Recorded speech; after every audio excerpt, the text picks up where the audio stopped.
Yo, me wakwa ba eba J Ghana TV so baby bia obia me de nchia sonko na ebro. Eye one-on-one show na ene me de ebro we. Enti se o hwe me na se won subscribe ya, bo modern na subscribe ba J Ghana TV. Ye ka se J Ghana TV a, di obeji so ne say we stand for the truth. We stand for the truth.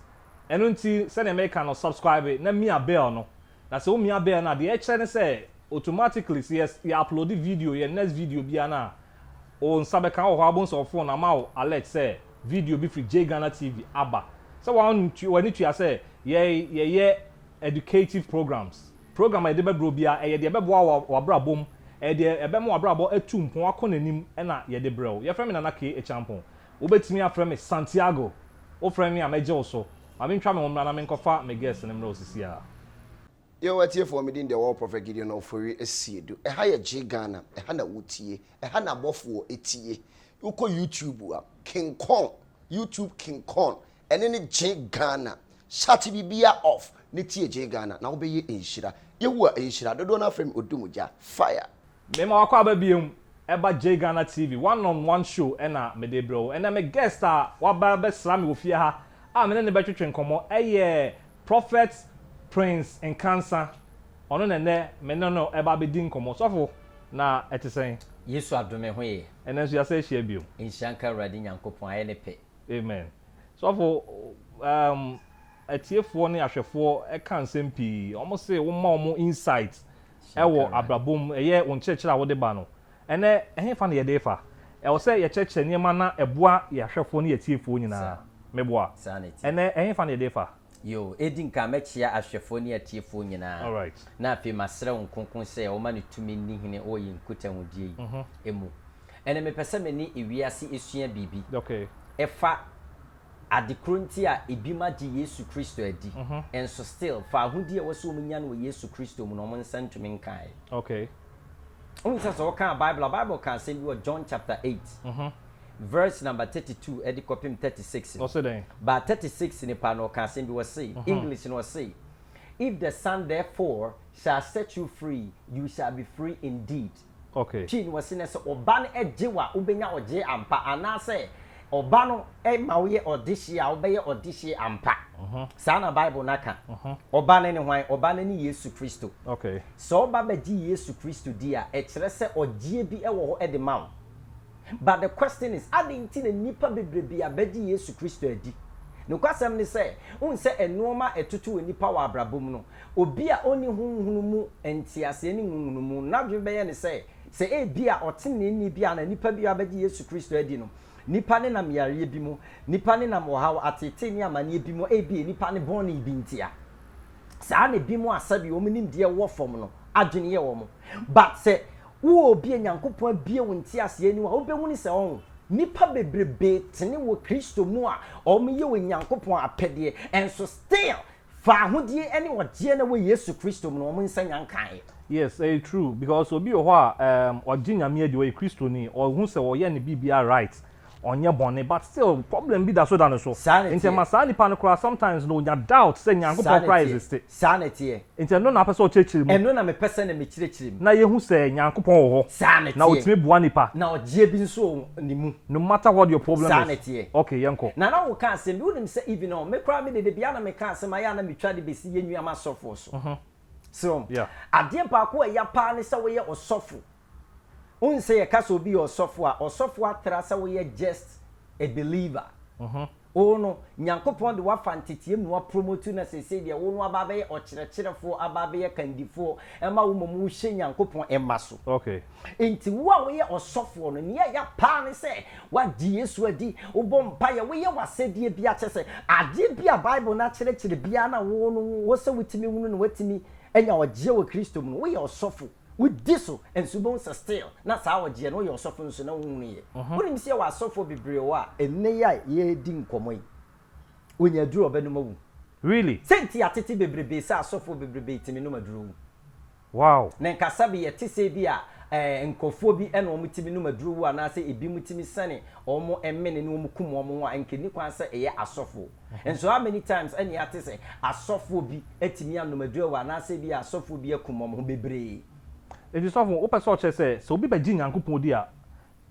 automatically o say nipa nya fa ahodie Nyankopon share so bisa me question afi na me ba be kirem o said the word for ahodie no ho what the ba English ka say me kire say nothing controls you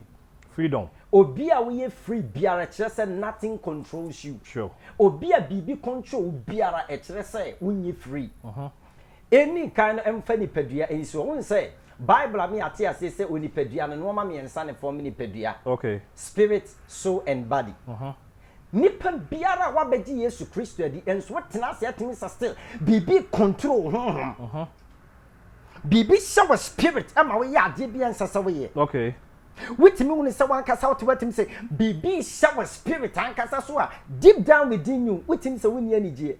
eno na ma sometimes no obi timi show obi edin sofo da ne so enso sofo na ankasa ni spirit mi say why powerless or powerful so let's come down to your level bibi no ye den Nyankopon shira so obisa bibi kro no e hye yenso no mama examples yes etimi ya one ahonhom mone buronsam ne nkrofo etimi ehye wo so se omo hye wo kra so anaso omo hye wo honhom anaso wo nipadua so ena abrabo yi mu dadwene enso etimi ehye wo so etimi hye wo kra etimi hye wo honhom etimi hye wo so for example bi ho adwuma sam bi ko yesika sam ahokyere sam waware sam ebi kra obabi tete ana ebi kra na asori ankasa so awom no enoma bi koso asori ni me no so the problem abrewa ama wankasa so no wo tete ama timi say wakọ shete bia bi mu ase wonni fa ahodie but under normal circumstances no ka once a we a believer yes of Nyankopon no and I say Jesus Christ cause so nya some e wo se witimi nya ogie e wo Kristo Yesu mu okay eno na me din kaka asem bi se eni kwan se bibi timi ye dey control but nipa bebrebe no waje Yesu adi I want us to understand it sabi I be build upon it okay waje Yesu Kristo adi enso still na no sabi excuse my language wonim say senya sabi Bible no na nipa bebrebe ferintia enka nipa bebrebe bi o ma no aka say omo nyi ni se Nyankopon wa okay adentia because wa hye mu a wa die na Bible na kan wasem no onhu apomdi na Bible na kan wasem no onhu enipa na Bible na kan wasem no onhu ono nso so wa di Nyankopon achi a na dwene mu no wanim se wa ye ne se fata bia wa se ne Bible na kan wasem na ye adwuma wanim no enso onhu etumo se nipa na dwene na koma mu no na o doubt se wa Nyankopon tumi nya die be eni ho yes na awrawusem ba kopa ne say ya twist ade no ho a de akokasa fofrom enti ye kan wanhwa unhu ebi te say what pense asasi so abibifo kamrofo nyina aka ese wo Nyankopon de ofa ne bo a onto ne ntem Nyankopon de ebeche ene som say abibifo homa what mase na ebis emrofo nyina aka sa asem no me ne mrofo bebrebe edi nkomo bebrebe from me ye bom pai me ya dodo na aka kire me say adenti ne Nyankopon de ne de eche sa sure so what mase good ena eye sanso na e kam yakwete se etie woni pa bi mabrabo mo ninti na ama o madwene ye o mesa now the question is if says Nyankopon fam no say eche ana Nyankopon fam de entimi ma ema wakoma nto yem de a nessa brunsam de obi kọ no mo enche obi kọ no ma ne nsa beka de a that means that spiritually no ye ya ma brunsam ya more powerful than the Nyankopon you follow no enunti na so be se no so a asofo bebrebe ya o man fan tetiyem unsa sofu dwuma eye nteteye enye just say you have been called enunti na Samuel no was say Eli etete no ansa no wetimaduru pempen so bi enti sofu bi one say onya sofu bi a ne nti asemu edo na wa antete no a oba beduru point bi wo sofu dwuma mu a na say o realize when say enoma Bible na kan wasem ni nyina na nka na dwene mu no no dwen se obefa ne fo no onhunu a anase bi enoma echema no a na sori no empegya ntantam se ne wesesi pegya obi di problem ba no bom paye we Yesu dim e bi kra wa de fasting aka ho a ade ne nkwantantam se ne o se esikwa na mana dwene ye ne se nyame mu no no ma eche enti okohia obi ne so obi ko join ne brunsam ko bi no de tatashe a no wetima sesa na dwene fast enti nkatatashe no enka wo Kristo mu no no ya enkonkonkodi obi achi enti enana de kontie Nyankopon de to makoma sese me ni wiase meche ne so obi a otie me die nim ese ewo mu se wo ye Kristo din ebi a ye wo no to mu ntia ana ebi a de wo ye no masi akwaye no ai so ntimi nkọ kramum no ntimi nkọ esom fufurem no ntimi nkọ kase osom bosom enintia na nkente sa pa na se ye ka enko be ka chiro se onyi Yesu ni biem enunti na ama Abraham ben Moshe oba out edit teachings bi bae no ewiase dodo na no teach wa before dodo nya no aba into the ideas ni because only say wono no or they call the practical aspect of Christianity enti no o take word na no what the abusa say onso so no compare to a life enti womo na omunya ade na experientially no mo experience in your Bible na ka no wo je ne fam de enhyira ne nipa no omo nsentumi nkan no no omo nso so atie ne Abraham ben Moshe e ka no na e kan ya kwete say enye no kore meanwhile oje wo Nyankopon mu oje wo Bible mu oje wo Yesu Kristo mu enso ne ntem why are this will be some question e kasa say e wo na fe na me ba be kire adekunte tesa okay ene etie ne on se me di kaka sem bi se ye wo okra mu oje wo ho ye wo honhom ni nipadua mu oje okay afisem mu oje awaresem mu se we politician na ye politician mu so in politics ye wo oje bi wo se otiminya we ye wo hene ye wo oje bi wo se otiminya awiase abrabom nyina ne oba bi wo se otiminya oje but when him say nipa bebre ohun e wo some kind of perception or notion bi say me ba Nyankopon di a ana say before ye be ka say wo de nyame ehirawo na che say one when you ska what to heavy car what to when ya mansion bi na wo che say scare bounce and che say nyame ehirawo but what you say nipa na hu sa de no na say otewo when ya long life e come de no na ska man boton ye nyame ehirawo no there is no god why are there pass wo bisasa na me so kwase na me so me bisasa e die ba nso na si kwan say wo de wo nso no nsantumi nkaka na bi enti edi die ba na si kwan say ni wo hwe me no say nipa no ono de nipa na wo nyame mu ni nsantumi ka hwe say oni Holy Spirit na nte a wo Holy Spirit be kire wo say you will general blessing be onuma in the realms of the spirit no say wutimi meet a certain spiritual requirement a we so nsantumi ka akwete say me mfa na say de be ho na mfa mu a Nyankopon eto nsu a enso no gu abonefo ne atenenefo so home atenenefo ne abonefo nyina ehome ye onoma bi onoma eye general blessing okay ati sane enso etimi to etogu abonefo ene apapafo so sanso so ena home a ye home no abonefo ne apapafo etimi home Nyankopon provide ensu wadi boni se kra ensu is available abetimi anum bi ena spiritually ye we general blessing bi onso so na se wo ba beji Yesu Kristo dinko ade a sa enhyira no ene sa nepa no e wo se wonsa etumi ka bi na me no sa de no unse ye frɛ bibi necessity of life on what is necessary for life ade bi a se wo anya no wo wiase a wo ba ya untimi ntena ebi ni sen wo ye Kristoni na beji Yesu di a ekwan bi aso so sikasam yeyi yes. There is no way what say we babaji Yesu Kristo dia because of say bia wotenenti and because of say bia Kristo ade ho ababe joining ti no so sikasem kofom ye basa ne ama Bible na babe ye a lie because Bible say Yesu Kristo babe ye ohia ni se ne be ya yen na mihia so be babe ye de be adefo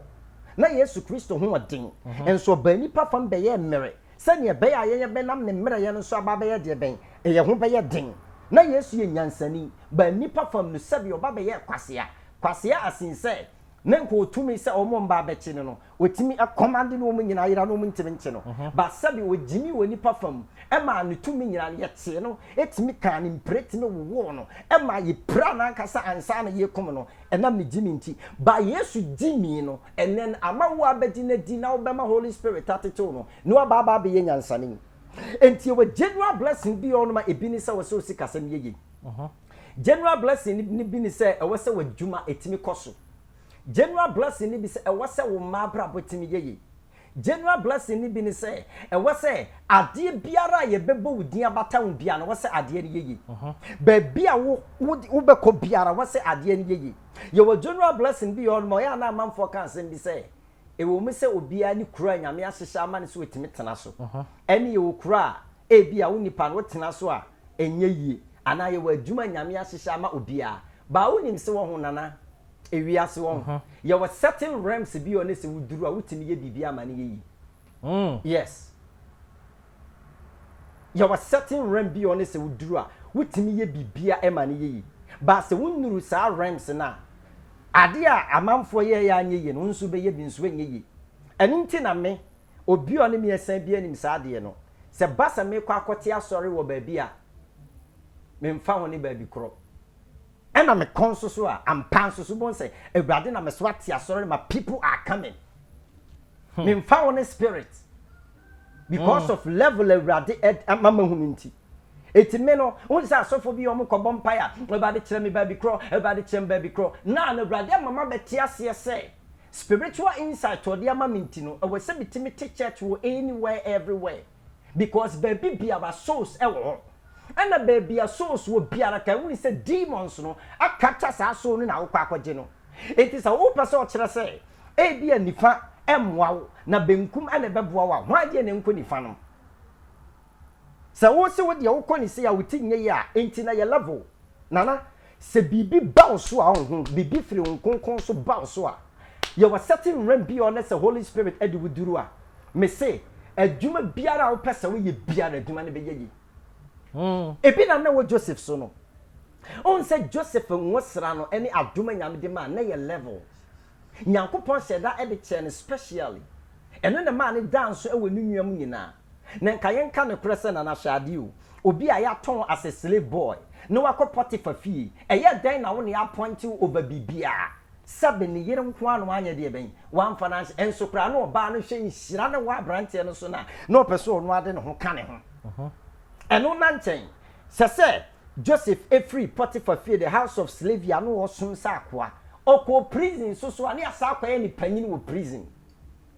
yensa nyini free prison so a na sabi yasa ma na ba himfie mada prison pen nsa makama kosem yes. Ese mada min sachrai no mada prison pen makasa me prison na me sachrai it mean nim prison sem ansana even prison po ubenya dibredi wo prison no sabi o se obi ada prison a obi obetenya me kan even se prison kura no aduane keke ubenya opportunity say bi a wo no ubenya aduane a emu odu ana aduane a ede no kura no e wo se odu level bi ansana prison aduane kura no ubenya aduane papa de wanya adi this so do level be answer even what men for crown woni o matimi enya relationship be answer anya sa wo yo hini mponi do ba o mo betwitwi te se atantade but se bibi wo so a prison na be rampa wo se no matimi yi wonim se de be ka asem bi se ebi mu etu kwan ese o akwanto no mtu ye ne no manye yi mfama wo mo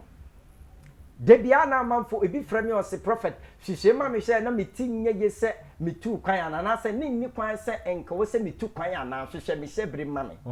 me wo a obusa me sa question ni bi asema me ka cho ne se me ya de ya wanya koduru awi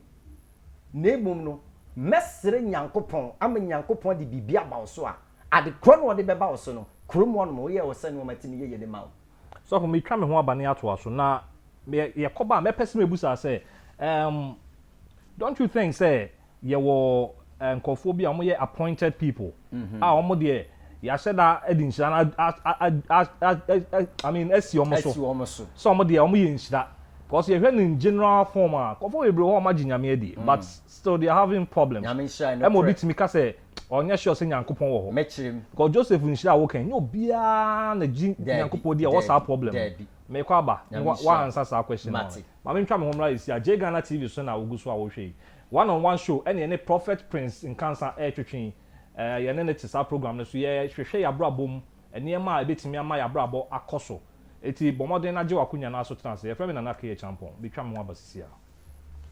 ebusiafo mi chiechia mo modishe akire bru akonkonkonko alias atara ota free jana one strike abako pa na make say quad J Ghana TV kwankwansa etro wo de won kai krampa wo de ka Papa JJ Lawrence wo de wo J Ghana TV YouTube subscribe na be hu nsem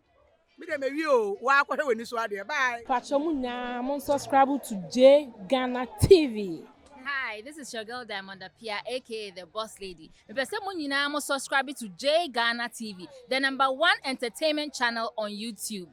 Adofo, upe baby a wo besere, wani beje. Ha, afutu awale mu nsam. This is J Ghana ba ko pe TV. Hwe ho na watch ma me wate. Your family Louise Edinkra, make am fu J Ghana TV ma. Hwe, sa wo pensem watie, wo peniema hu a. J Ghana TV also subscribe. Oni size o baby a. Make am chiro. So open YouTube, Papa Pasha. Me pacho subscribe to J Ghana TV. Me that's Me doing editing agree. J Ghana TV, we stand for the truth. Mo subscribe it. Na mo share J Ghana TV. It's the best. Yo, me mo akwa ba bi me ba ye djumadi su J Ghana TV so na wani go so a wo hwe one-on-one show na ye tisu sesi e and then me Prophet Prince en cancer na etwetwe nkomo na ye twetwe nkomo afa eye abrabo mu nsem de e mani pa Nyankopon dia still owo problem mu ene ye be hu kwan abefa so a wo be free sa problem nim so we Kristo ni nko ade a say me ka frame nana e champon we timi so aframe Santiago me mo akwa ba biem safe na wa join ya bomode na subscribe sisi a wo subscribe so a mia bell no na sebe ya upload video bi a onsa ebeka bi abrochefo no menya ntia se mon tie and subscribe because of TV na YouTube no eba also nti fa phone sisi a uko YouTube a obo J letter J as in James or John na wa subscribe J Ghana TV na wa subscribe na ye de niam pa bebre mu so for eti enkoma na ye didi ansa na ye beko break no na me ka bibi se obi ho wa gi Nyankopon adi pa but nipa no upon a level of ni believe and as a level of faith din na no ne still problem bi wo ha entimi nko but obi wo ha no aside say ono no ebi kra onye Kristo ni obi wo ha ubehu say ono de on gi nyame ni enso ana say ono niema boni e kwan fa ba yin na wo ye bi but wonye nhira okay jame kwat mase Matias e na obi susu ho de ogi nyame di me ma 3 different points obi ho ogi nyame di but niema koso 10 mano ba ye nyina so na e ti asore baako e de na ma ne ba de sa me bekirem edin kan wo say afyefo ne atifo nyina hye no nso ne say so ba ba di Yesu Kristo di nam so ba di Yesu ndi attacks de be ba so attacks ni betima firi wo maame fam wo papa fam wo nuamo abusuam wo nam fofom ba bia ye adwuma even asorem just because wa ba di Yesu Kristo Yesu adi okay just because wa ba di Yesu Kristo dina Yesu Kristo mro ye so obe starting the ministry no se bronsam be attack nansa enti Yesu timi di no so nkonim okay enti afi na me ba be kire ekwan be fa so obi a betin ade no ho ene hia yes number 1 ye wo first principle bi on mo so ni pa bia no de bobra okay won say so ba ba di Yesu Kristo dia book a yenim the Bible yes a wo so obi atimi sua na obi atimi hu Nyankopon na kwan ni se ni na pede asite ni se ni usie ne no good usua Bible ni wi a ye woni pa bi on mo no ankasa asua Bible na wi no be ye fasting okay so yeah enti no asua Bible no wa bompae wa ye ni fasting enti se obi biara ono ankasa sua Bible ni wieye no ye fasting ebompae ana se bi kwa wanye fasting but obompae nko a na Nyankopon adom ni nipa ne timi ni se eni oyeye na chi no ogie bia ba ma no it means say saade no oyeye no na de ban no eno ne bitima solve mentiase chiri ma mentire mu yi ne mpesa me kire ne se me fan se bia obi nim se ne kra ne honhom na dwom na waresem ne tibia bia mu no ana na warem na die nyina mu otimu ni se bibi control bibi nkoyi bibi a basa wona brabo mi sebre no de ba bias bibi a basa yes eno na me kirem se nie nipa dodo na anim ni se wo ye Kristo ni de sua Bible na fasting na bompai enti oni pa bia ono ankasa sua ne Bible e bi kra wanya Bible quotation bi e kasafa ade na e problem na brabo yes ama e bia wa ye fasting asa bompai but nipa ni yes ade ni wieye no still ade an problem e wo se nipa ni timi uni se enyam no na be ma nako but ade ba kwa Christopher bebrebe na ha nipa ni se onu ankasa atena se aye fasting sua Bible wa bompai wa ye na fam die bia for years and so still ade ni nkoya no oda so te ho with false hope say mamin tonkoso nye na daati bi no ebia ne no matini ayeyi wonim sana na ebi mo dwen se ensesan bi beba o mabrabom ema o mo anya false hope enso o ma wu asate bi anim ensesan bi ama eto bia o hwe mi bia na ensa no so se wankasa wa your fasting wankasa wa gina quotation so abompa ya afa enne wunya odie mfiri mu no ne sa ade na nkwa o so tim ne se enya no ne na de ban it is awful nice what person chem say we are Christian here you need one solution ɛno ne masɛm na the Christopher yenim ne say problem bi a obi also fast na bom paye never unsɛ me videos nyina me kyerɛ saa de na me kyerɛ ma ba besi enti ɛno yɛ number 1 number 2 sɛ onipa nkasa so no try ne best na sɛ anya yi a the next thing about it trim say ma me nkɔhwehwɛ sɔfo bi no onye de bɛn na ɔmoa me nkɔfo obi nyane ntoa no fine me mfa ne say bi a what is sɔfo bi nka na say bi a woni sɔfo bi wa ayonko na say bi a wasɔre a wokɔ wodu sɔfo di ɛna wodi problem na kɔma sɔfo no ɛna sɔfo no nso yɛ na fam die e bi asɔfo no bompa e bi asɔfo no minim kwan asɔfo no befa so aye ba asɔfo no ɛyɛ na fam die ma wo no for a period of time no se ade na aye yie die a it means say sɔfo no sunsuma ho odin no atimi aboa wo amwa de wo ho but se woni sɔfo bi abompa ya ache with the problem not to suffer be any matter. The biani ni din komo fa ho but still ade ne nkwa e wese wetimi hu say suffer ne mfe ene na ho ade a obetimi amma sa ade na tima firi wo so no enuru ye ne ntam ne fa ho adwen yes eno na nipa bebrebe nim no eni nti na ho ya na de bia mi nyama suffer ho e preach deceptive message ya na me ya because me no me ministry ntisa me senka nyese nyame atema doma chede sononko bi a ena problem bi ono na me hwe na me ntumi a me do be ma me nya sofo wo betimi aye but on said this time no nana this time no on said so bi kona sore a e wasa na sore sofo no keka nsem bi wura nipa ni tim se ne be a obe stay church ni yes enti se nipa no betena te bia ni mama ne te bia na kunumpa ene obetena mawu no sofo no pese obe kɔ sofo foforo ho na wakwa akonya oje which is wickedness. Because I suffer the problem no nyame beye nyabotre mentintintinti aso ye be the biana ne we problem no yes ministry mu na mama hu say nipa bebrebe with false hope ese o nyame beye ne sofo na ya nyeyi enti won se sofo bi anso se uye aduma ma obi ana se uye obi ade ne sa nyeyi the next thing is in cranche o ti nyame di beye ye enti sofo na ye wiki oh a wickedness obi antie me yi obi oni sofo bi amante e fa ni particular problem ho e bi kura na otua ne tie de koma sofo no e bi kura na o se sika de koma sofo no and so still wetimu ni say problem ntimi free so no nipa ne nhya no so no wonu say enya sofo ni betima solve problem kan tisa kan yankopon nam ne so aye entia basa pe sofo ni de be ka chiro se men ko ba bia say na sorry mo beka setena so ani mu a na te say indirect professor che setena mu nefa problem ni wu enti wo a wotie me ni no wose wo no wotie me teachings we say na mu ni say wose wo dwane kopem wa foforo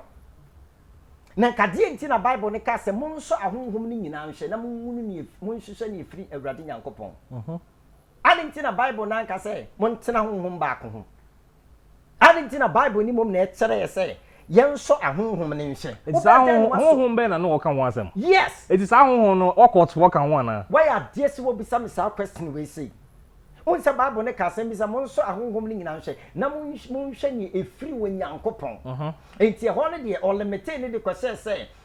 tumi a emfiri nyankopon for example mfa say bia ne sofo bi asia ana wo ni obi asia wo hwe nipa ne nsem ne noma oye nyina na eni nyame asem nko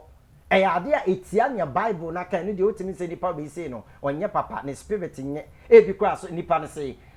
problem e wo so no ewade kasa kyerem se me ne wonna ana bi a wo pa wo ewade kasa kyerem se me ne wonna ansa na wo aba according to bible no also otimi hu ne say enye honhom papa so what must say enti so obi ni sofo bi hia ne bema obehuni se sofo we say ene nyankopon ayi ne de na mawo ese wo problem no oje na wuhia no nyame betimi nam no so ajewa eye whereby ya wanka se wetemu ni se woni sofo ni hia ye ampara oje na wo hwehwe no nsaka obi a otie mi biara woni sofo bi ahia biara for either a month either years either decades and now say many moments and times and seasons and so whatsoever when is soften in your encounter no was so what tina se when say soften na ho din timi jan ko ba bi foforo ne kopem wa eno ne ya na ya me ya woni say sometimes so ebi mo te menka na say bia o ma ba mani mu asori ana say bia o mo frame your phone so na say mani o mu din komo say abroche say oh my Ghana na say wi ase afa na nyina. The first thing I am omo e kan say oh asofo agemi sika di oh asofo bi ayesi eya na mpese me kache nipa ne se so wonim se sofo bi age wo sika adi enti ama wabamabu a enya den na wo pe sofo foforo afre na emum se wafre sofo foforo na wakonyame nipa foforo wa e wo se wonya gidie nsoso wonyame nipa nim se nyame na hye wo se ko honko ade a e wo se wotimi nya gidie wonyame nipa because bia na sa nyame nipa na nyame betim nam no so aboa but nam se woni asofo foforo ma gigi wo sika adi na omo ntimi amwa woni ntino na no nama wa mind na e doubtful na ni obetima aboa omo no wa torotoro no sofo no so woni se wonye serious a ono nso obetwawabo sofo no so wonye serious obetwawabo oh yes okay because sebasa na ono no nim se nyankopon betimi nam no so aboa but on past experience binti ese bi ma gigi wo sika nti ama what o mind na e doubtful yes and a bible so say ema obi anadwen ye ntanta bia nsusu so obenya bibia fi nyankopon nchen ena sofo bia nsusu na de baako ne se sofo bi eni wo hia na so ne sofo bi hia na se o ma sofo no redeem ne se ase wadwene ye wo ntanta pe se sofo ne obi enye onye sika sofo ne komo ne no nko ade a obeyi wasi nchen because nyankopon kura no se wo obi a wadwene ye wo ntanta ya na oyi wasi nchen intiro peso onye gidi wo ni mo na ma me nkyere adekronti a o ya na adwuma ni bi wa asofo ni bi ntime nye no unse ma kyerɛ bebre sɛ asofo ni bebre o ma dwene sɛ bible quotation fasting and prayers enko an timi solve problems nyina it is a asofo no sɛ obi di ni problem akoma no ne se nipa no ene ne gina fun so abompaye wa kotu bible quotation ni nyina sofo ne se me come mountains akoye dry fasting ne nipa na send diska sofo na ye fasting na ye bibia na se still enkoya that means sofo no oni ekwan onim kwan ye faso a ye te won konkon ni etimi de ye akwankyera etimi ma nipa timi hoto no so now sometimes no ye ka akwankyera enam se adifo atorofo ni azabinum aya ye no ma bebrebe nti no now no se woni kristo ni kasa o mo benya kora na nka akwankyera nya de ben emmam so because the moment I walk kasa na akwankyera beba mpe no obi adwene en se jabere bia wo yodifo atorofo ana se won so ka azafo no bi okay ba ne kwasam ne se won se ma kyerɛ ewiase with me previous video say wontimi ne spirit nante entimi nye spiritual directions in film ana yesu kristo kura ba asase so no we so many spiritual directions yesu kristo amfa one way anya miracle ekwen ofa so edani nsuo wan no ye kwen ofa so a wagi obi pa no ne mpata and wo dey point of contact isira so ama na ye aduane bebre no ye hunu ye ekwen a yesu kristo fa so edi nanum ntasuo fra ne te etimi ti obi ane bo duru ba bi de no de wamfa nanum ntasuo amfra ne te wo de ne nsa ne kan nipa nani ena nipa nani eteye eduru pempenso bi a yesu kristo ekọ peter na se ho no Bible say Yesu Kristo amfa netie ntesu amfra netie no de ye bibio de nsa ne kan ne keke na ne hoto no enti no obi ntie mi no ntie mi yi okay ye wo kwan ya ye fa so solve ni pa problem eno na sofo a onimo no ompe sofo a wonim na ontete no na entimi emmoa no ebi ni say un say o solve spiritual problem the first thing is I will say ubisa Holy Spirit at the kra me ye mani pa na be mani pa no betimi ato no it is a memfan say be nipa na ye Kristo ni ba yare na ama oje a ohwehwe no Kristo mo ni nsantumi nkae ema de bia yare tete ni ntiamo ada o say Nyankopon tumi eni wono mo a ubusa Holy Spirit and Holy Spirit kyerɛ eno ma wo ye betimi ama nipa no ato no ebiti say me dwuma de won say makase me so te say maka akwankyere bia na me kasa more of haban okay atmasi okay eni ntina won say onyame akyɛ me haban bi sɛ wo yare a sa ba ne sam de ma won se wonnom a ana se ibi wo bi kra enu na chinchini ekọ umojam obrebo wa kra wo nipadua mfiri wutim bepe won ase aduo ni mom na ekọ chinchini ekọpɛ yare ewo nipadie na atwene de na pie etimi twene de ni firi wano pie etimi twene de bi firi sabi wachi epie na se wonya wepɛ ana se bia wonya nnom pɛ obehun se ya miracle wo nipadua mpreko pɛ na ate de na timi asesa yes. You were yes. Holy Spirit and a cherem sa habino. Okay. So what am I saying? Ni dini dia ya mima sumasem. Entina me musa. Aha. So minim so we nim defo. Minim so wonka. So what am I saying? Entino, sa memfa say bia yare na ade akoma sofu bia. Na sofu na dwene ne say fasting and prayers nko a ne betimi ama yare na akwa. Afebon se wo tra ne se anye yipe. The first thing is also otimi the next thing is also hyehyɛ nkran ma false hope nipa bebrebe ɛna wɔn wɔ yare bi asɔre wɔn no false hope any false faith ama yare no akum wɔn ama wɔn wu ne ya na mete saa na yɛ me ya nti wo nsa wahyɛ no nso a amanfo ta aka sɛ sɔfo bi ɔtete nhaba ma bia no ɔmfiri nyankopɔn ɛna me nso mepɛ sɛ mekyerɛ bi ase sɛ sɔfo biara wɔnim habamba ɛka ne sɔfo dwuma ho no ɔno na the most powerful. Okay. Because en habamba no a different spiritual school. To know that level a different spiritual school. Anything is will be a doctor. Next will be a pharmacist. Next some fan say ni need to me prescribe chemical drug be and answer medicine be ma okokotonom. Next to me solve problem. Oh see you put ni pan on a pedestal because in himself say ni pan will nim die bi ana wo nim. Enti ano nso ye nim dia foforo. Sa fasting and prayers now go to Bible quotation they will be anim. Okay. But additional ones need to me solve problems no and no aye nim dia foforo Nyankopon na de ma. Eti se Nyankopon emfa domo na sa wo ni say sofo bi ya adwene beba atirim ni say ida say we yisu tumi foforo bi. Enti adenti ne ade yanyin ni say Nyankopon so no wetimi eboa. Na ma menka asem bi. Okay. Eya na a Christopher bebrebe ho ye me mobbo. Titru mi nua ma sofo nti won sa me kasa sofo mfirim. Ade konti etisa ne say e kwan ye fa so ma miracle esi ana nipa nya woje no. You will what we call faith prayers. And say faith declaring prayers. Whereby me fan say be a we yefni or ya. Holy Spirit beka say we di nyasa ji so kote haban. We di nyasa di so wishira ni so. We di ane sa fa gidie bompa ye mani pan nipa ho beto no. And only a faith prayer. We di gidie na bompa ye raw prayer. Item bi anka ho. Spiritual direction bi enka ho eno no wo ho na eno no sofo bi akuta bi na no ne the first one the lowest level asofo bi awo and so asofo ni bebrebe adwini se ukuta sa level na wo na wo powerful it is sometimes obi on mo say ani me dia ne de bia me no enyasa gise me kase kofa nsuo enyasa gise me kase koyewe me dia ne se wo problem bia no me bompa ye ma wa pe na ade ne ko eti na dwene ne se obompa ye ma nipa ne ko no kire so ye powerful ba me nso metima ka che nipa ne se enya problem bia na sa method na say sa application ni betima solve. Okay. Me pa to batima se anything na won se bi me ka se bi say se obi nya accident nese ne nam tete a ne ti da ha ne nsa da ha nese ye kofre sofu ba sofu bom pa ye wi a nese nipa ne ti no antimi amfa ansi so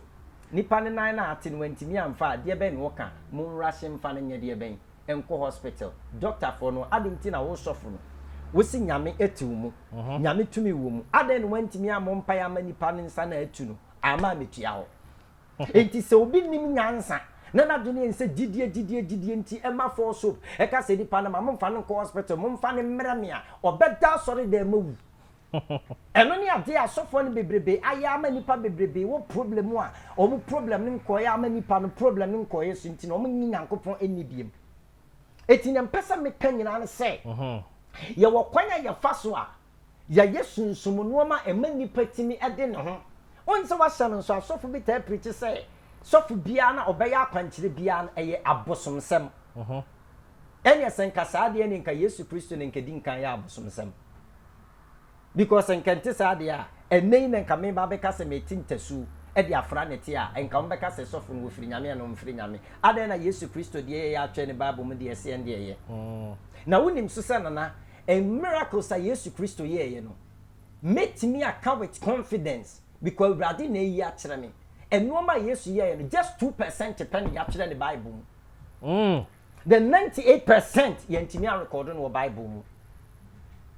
And I won't say and the actual no Bible mu nyina no eye ne bi mote ye ewunu ye ana ye ka kire bi no okan and ye de kire. And intina sometimes no we share the synoptic gospel krana ye say eye similar in narration and interpretation no krana still now we say Matthew ka say ba Mark kan bibi be bata one na bibi film Luke kan bibi be bata one na say bibi film me sim miracle say Yesu ba asasi su film ra ye wo no e di be pemra wu ye ni nyina nya che no Bible mu a I'm telling you say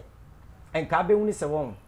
Bible ni da ho anke be enke so ba ne me pesa me highlight ni say senka Yesu miracles so ye nti atwe ni na Bible mi hu kwan ya Yesu fa so di ni dwuma ka be hu se no ma bebrebe ni abosomsom se enti same me tise obinya spiritual no ase abosomsom akwan kire ni sa no ma na ye me mobo na wonim se wo hu de bi me wona Holy Spirit started so wo kire ma de bi ana na me bisa se adenti na obi timi kodi aduru na nipa na age Bible enso a Christopher e kamya kwete say ye de ni Holy Ghost enso as a Bible ni hu ni se ni esie because na kan ko bitimi kodi aduru de se ka be chia no entwa yes na what am I say yeah a spirit no akwaje bibi de afri no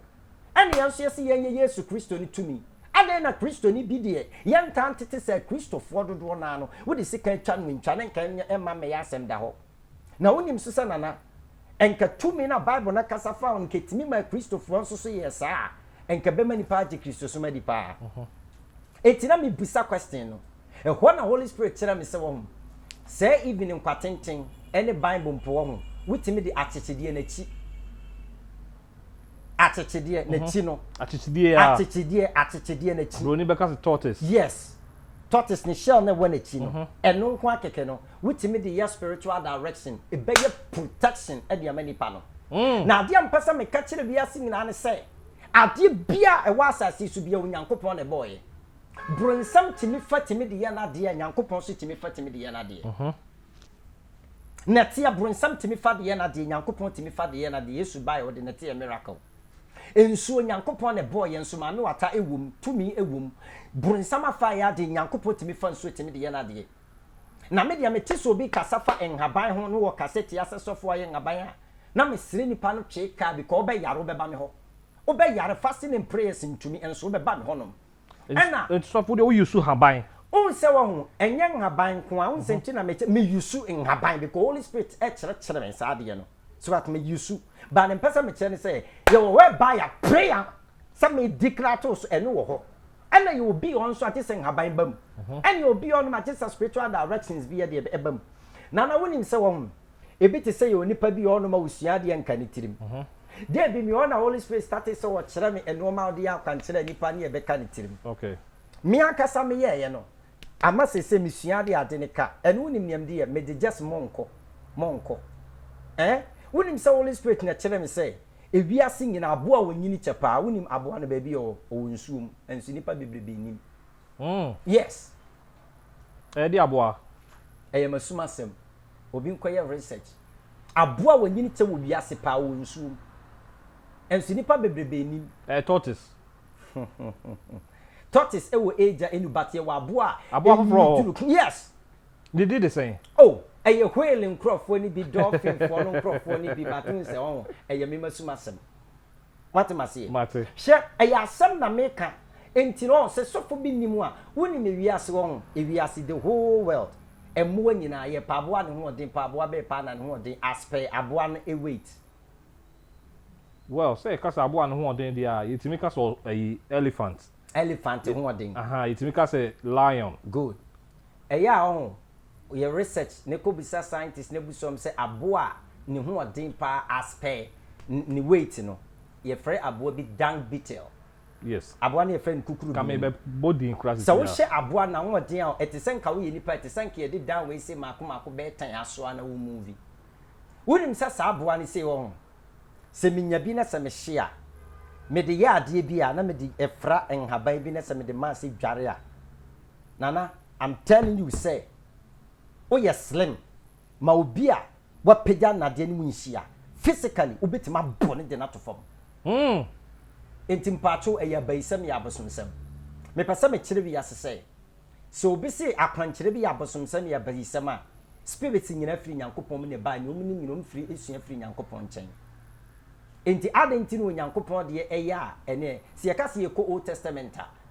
akwankire nyankopon ba Moses ni Israel fo ne ye nyina ene abosomsom nse ekwan ya na Holy Spirit eba source ema ne start him so at say o cartons no ene ne ya etese ya nananom na akoma tie si obi so ana se samanfre obi ewuni ese sama bi atie sine so no wo kire kwan ya fa so nipa ne wuye eno sanka ni abosomsom se okay hwe kwan ya fa so atete no nyankopon etimi ma o mukum abronoma ne ya de abronoma ne mogya no ye de bia fa oti so sei ne ye de ebi nso so akeka altar no ano no so eye no ma bebrebe enti na mpasa meka ne say so obi nya prophet no wonte sunsun no mo nka na ntum